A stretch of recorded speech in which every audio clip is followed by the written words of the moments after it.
¿Por qué me dicen cada día en la iglesia que debo estudiar la Biblia? ¿Por qué debo soportar que alguien me corrija cuando tomo decisiones equivocadas? ¿Por qué debo escuchar predicaciones? ¿Por qué debemos edificarnos? Esta y otras preguntas esperamos responder con esta guía de estudio personal.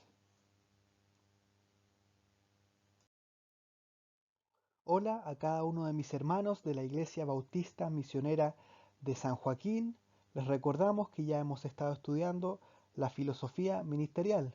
Vimos qué es la adoración, nos animamos a una adoración individual y grupal, estudiamos el significado de ella, también estudiamos cuál es el propósito de la Iglesia y qué es lo que Dios nos ordena. En esta oportunidad vamos a seguir con el estudio de la filosofía ministerial, en este caso con la edificación a los creyentes.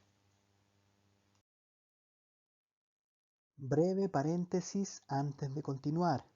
Les recordamos que si no tienen la posibilidad de imprimir la guía de estudio y completarla, igualmente pueden ver las respuestas en este video y anotarlas con un lápiz en un papel para que tengan la respuesta a su guía.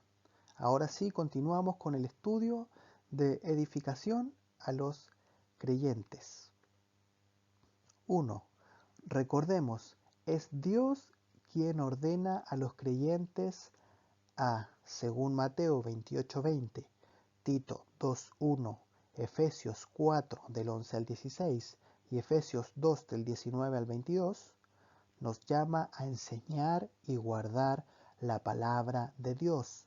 Nos llama a compartir la doctrina de Dios. Nos llama a crecer en Cristo. Esa es la palabra a completar en su guía, crecer. Es decir, nos llama a edificar a los creyentes. ¿Por qué debemos edificarnos con la palabra de Dios? Debido a que Dios nos ordena a hacerlo. ¿Qué es la edificación? Crecer cada día en la doctrina de Dios por medio del estudio personal y grupal de la palabra, compartiendo, enseñando y poniendo en práctica lo aprendido. En esta guía consideraremos los principios que rigen la edificación del cuerpo de Cristo, la predicación y la enseñanza, la cual es también parte central de la adoración, el estudio y crecimiento personal, la edificación grupal y el liderazgo. 2. La predicación y la enseñanza. A. La Biblia es suficiente para llevar adelante, ahí completen la frase faltante, toda buena obra, según 2 a Timoteo 3:15. Les animamos a cada uno de ustedes, a estudiar el texto bíblico desde sus casas. Les recordamos que este video es una guía para las respuestas que ustedes tienen pendientes en su guía de estudio. Sin embargo, les animamos a que puedan tener un estudio exhaustivo cada uno de ustedes en sus casas. B. La palabra de Dios es la única que puede impartir vida a los incrédulos muertos en delitos y pecados. Esa es la palabra a completar, vida. La Biblia es viva y produce vida. Si queremos salvar a aquellos que están condenados por nuestras propias fuerzas, por nuestros propios medios, por nuestros discursos, por nuestras buenas intenciones, no lo podemos hacer. El único que salva es Dios y lo hace a través de su palabra. Y nosotros podemos ser el instrumento que Dios utiliza para comunicar este mensaje de vida a los incrédulos. D. Las escrituras son el medio para santificar a sus hijos. E. Ellas, es decir, las escrituras, son el alimento espiritual del pueblo de Dios. Jesús así lo declara en Mateo 4, 4. Hermanos, si no queremos pasar hambre espiritual, debemos estudiar la palabra de Dios. Por lo tanto, como Dios lo indica en 1 de Timoteo 3:15 y por ejemplo de la iglesia primitiva, según el libro de Hechos, el ministerio de la palabra, es decir, la predicación y la enseñanza, debe ser central en toda actividad dentro de la iglesia. Siguiente ítem. Es nuestro deber como iglesia predicar la palabra en todo momento, a pesar de las circunstancias. H. La Biblia nos enseña que animemos a todos los diferentes tipos de miembros. El apóstol nos declara en 1 Tesalonicenses 5:14 lo siguiente: también os rogamos, hermanos, que amonestéis a los ociosos, que alentéis a los de poco ánimo, que sostengáis a los débiles, que seáis pacientes para con todos. Y si bien la Biblia no es de interpretación privada, según segunda carta de Pedro, capítulo 1, verso 20 y 21, sino que está dada para que todos conozcamos acerca de Dios, no debemos confundir que la enseñanza pública y grupal debe ser siempre precedida por un estudio personal de las Escrituras.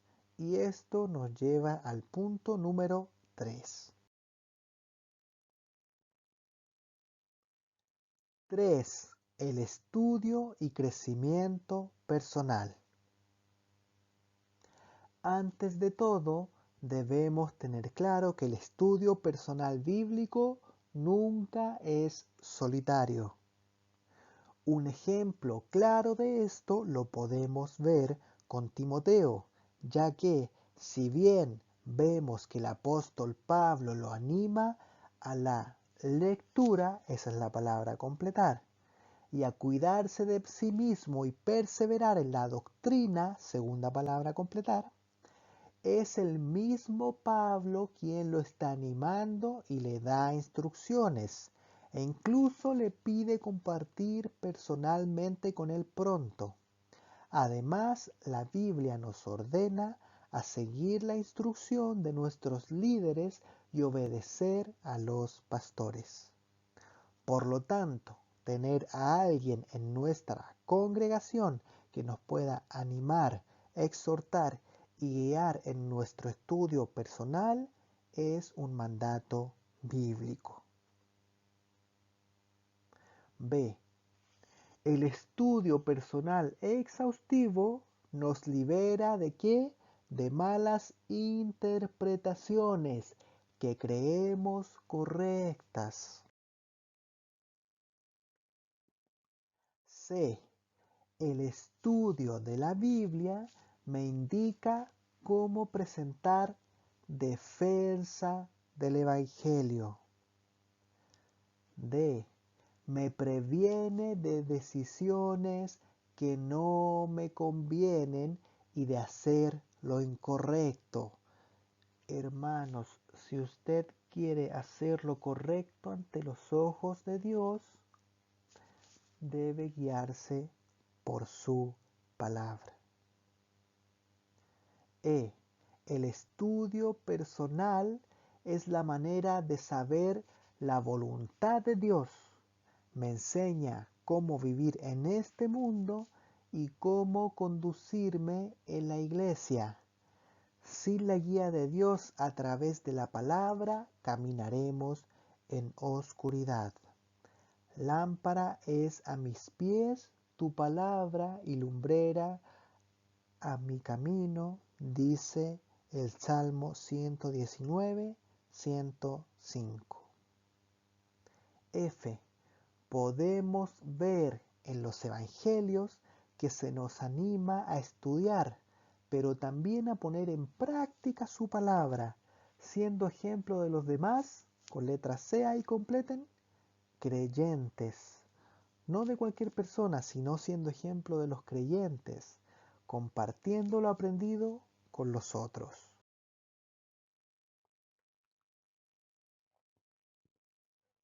G.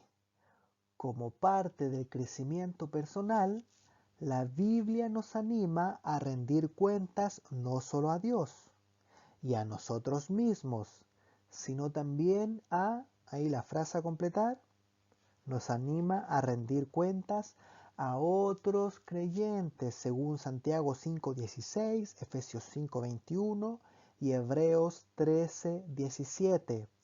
Por lo tanto, parte de la edificación y como resultado del estudio personal es que debemos ser capaces de reconocer cuando no estamos dentro de la voluntad de Dios. Y no solo eso, el estudio personal nos ayuda a aceptar la corrección y o disciplina, según Mateo 18 y Proverbios 10.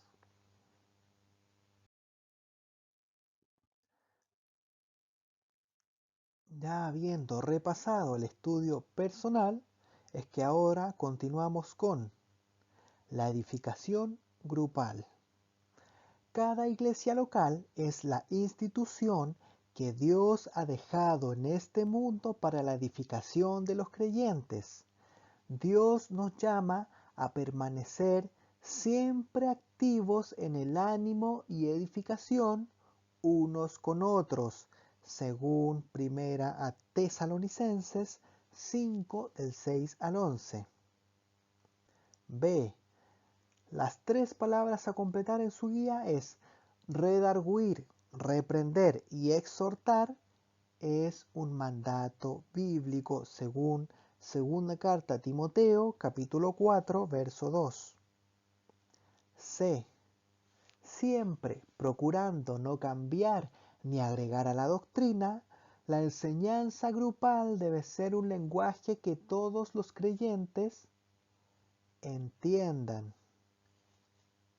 ¿Qué nos dice el apóstol en 1 Corintios 4, 19?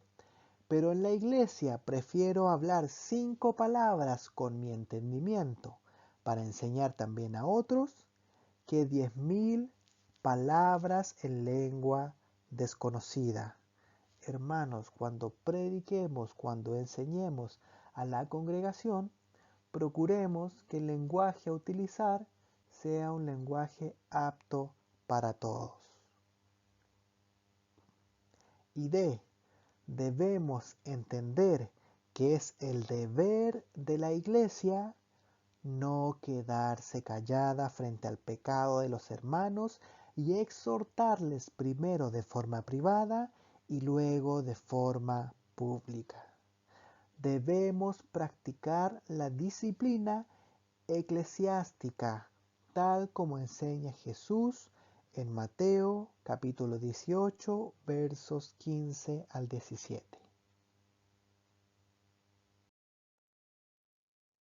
Y ya, para estar finalizando la revisión a la guía de estudio, último punto, el liderazgo en cuanto a la edificación a los creyentes.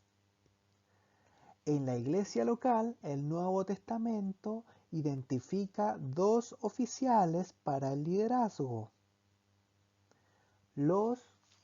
Ahí la palabra a completar es pastores, que están a cargo de la enseñanza, la administración y la supervisión, y los diáconos, que tienen a su cargo asuntos relacionados con el servicio práctico y el cuidado de enfermos. El liderazgo debe estar acompañado del testimonio y el llamado de Dios a la vocación de pastorear y cuidar a otros. Habiendo dicho esto, Dios ha capacitado a cada creyente para ser un sacerdote, según 1 Pedro 2:9, Apocalipsis 1:5 y 5:10.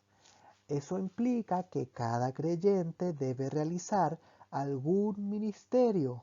Por lo tanto, El liderazgo de la iglesia debe enseñar acerca de qué, de los dones espirituales, guiar a los miembros a encontrar su lugar de servicio y proveerles con entrenamiento y capacitación para desarrollar lo que Dios les ha dado. ¿Por qué debo escuchar las predicaciones? ¿Por qué la iglesia me debe enseñar? Porque el liderazgo de la iglesia es quien debe, ayudarme a entender cuál es mi don. Debe ayudarme a poder servir a Cristo en la iglesia local. Habiendo estudiado los 5 puntos anteriores, es que podemos concluir: la predicación y la enseñanza es necesaria y obligada para la vida cristiana. El Evangelio no es una forma de autoayuda, es un mensaje transformador.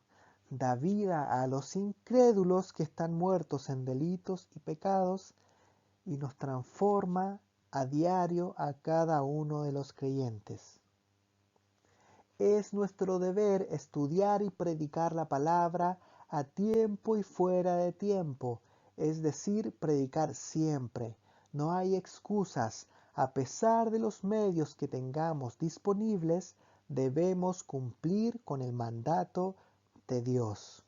Hoy más que nunca que no podemos estar reunidos en el templo, que las autoridades alrededor del mundo prohíben las reuniones con mucha gente, es que la iglesia aún así a través de estos medios digitales sigue proclamando el Evangelio, sigue predicando y sigue edificando a los creyentes.